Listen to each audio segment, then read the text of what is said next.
Howdy everybody, Fidgetum here, and today I have an ASSA Abloy Vingcard. I forget the exact model number, but it's a 7-pin lock.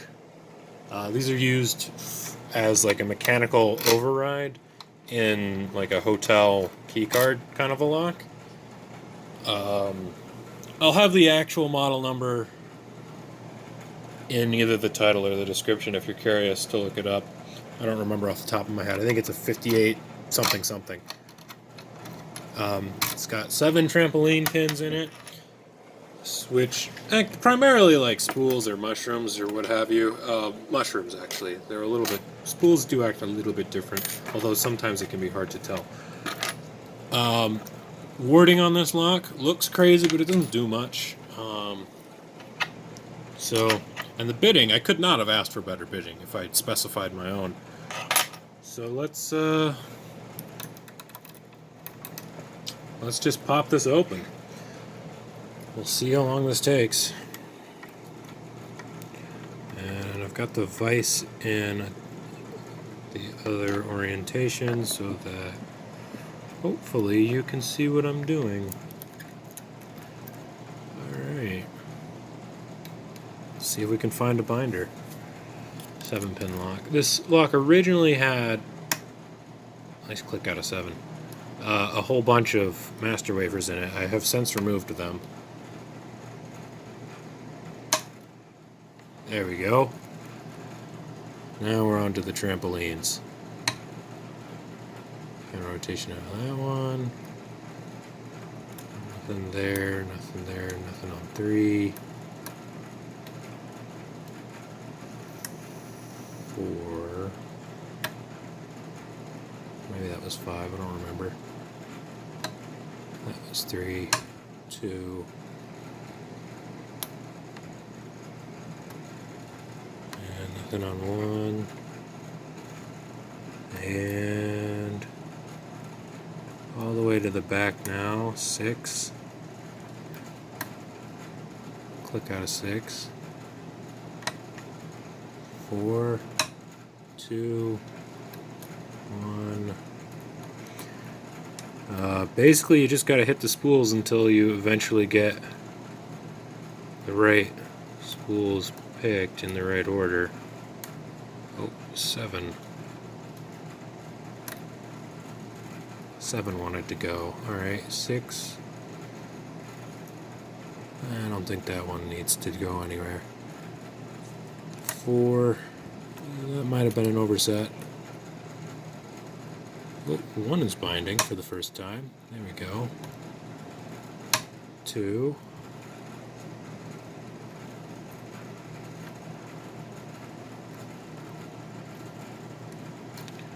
And not getting much of anything. Wait. There we go. Not sure what pin that was. I think it might have been 3. 1, 2. No, this is 3. There we go. And she's open, except she's not, because trap pins. I think that's because the cord of this thing's a little bit weird. So we're gonna just tap 1, and now it's open properly, kind of ish. Oh, that's right. Tailpiece is stuck. Alrighty. Woo! And now we've got it. Nice and free. Let's lock that. Oop, that was a...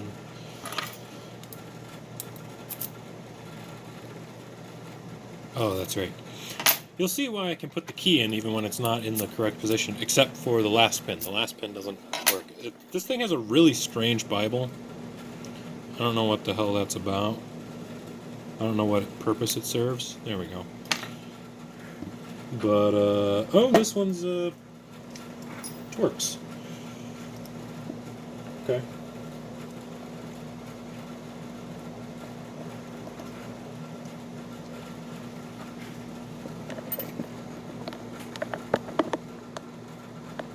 There we go. This is a fun lock, I'm not going to lie. I don't know why I don't pick it more. It kind of reminds me of ASSA Titanium in some respects. picks very similarly. The bouncing between spools, or in this case trampolines, which look interesting and intimidating, but they're not actually that bad. You're going to want to turn this counterclockwise to gut. You'll notice, if you look at the Bible, you've got your 7 pins drilled up there, and then you've got this thing on the side, and we'll show you what that is in a minute. Follower? This has been a long session, and I haven't needed a follower yet? Are you serious? Ah, follower, where art thou? Oh, no. Oh, there it is. Shim, perhaps? Let's just take a little bit of a shim in there. Oh, this shim is totally dead. I don't think that shim's necessary. That's a real tight fit.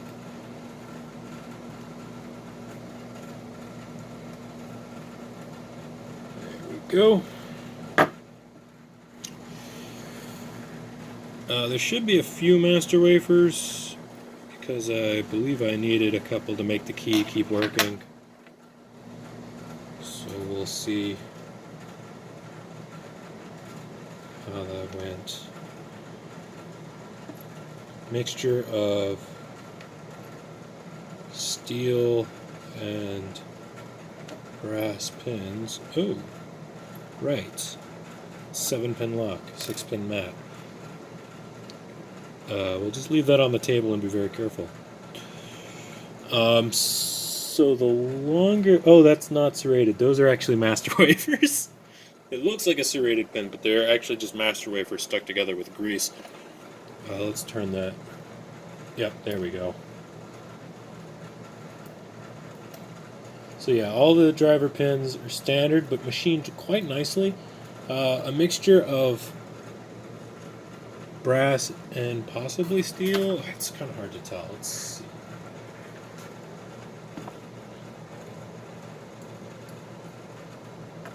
Okay, I thought some of these might be steel, but I guess they are not. No, they're all brass. Okay. And now the Bible. Pin 1 is standard, as we expected. Long ass spring. Get back here. 2 is a trampoline. I think the trampolines do vary in size depending on. Okay, where are you from, sir? Oh, that's right. That's not a master wafer. That is the thing that is on the side of this for some reason. And a very short trampoline right there.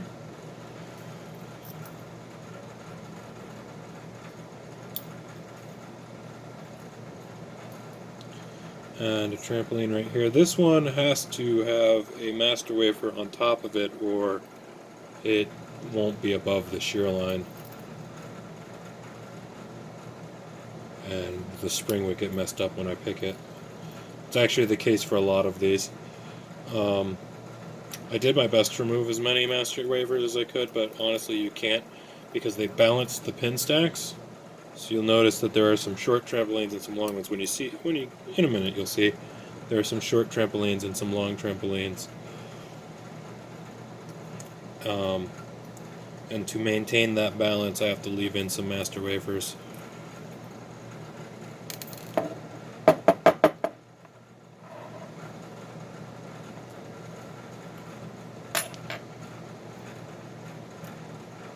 There we go. Alright, now for the interesting thing, which is this. There are these little springy thingies. I don't know what these are for. That's what caught me up when I was picking it. There's those little nubs that go down, and they are on every chamber except for chamber 7. So I don't know what those are for.